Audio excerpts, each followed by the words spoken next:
2002 WRX 2-liter still, Wisco pistons, ECL bearings, nothing crazy.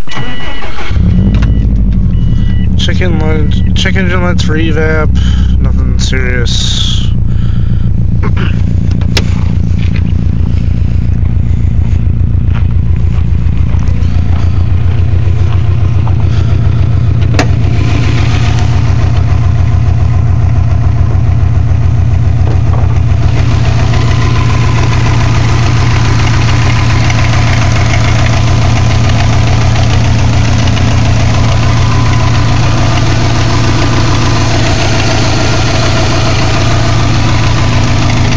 Grinding noise over here is very prevalent on top of the 1 and 3 cylinder head.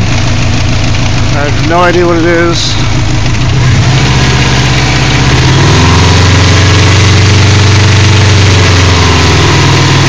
Doesn't appear to be a rod nut, as my first motor was replaced due to a rod nut, and I know what that sounds like, so I have no clue.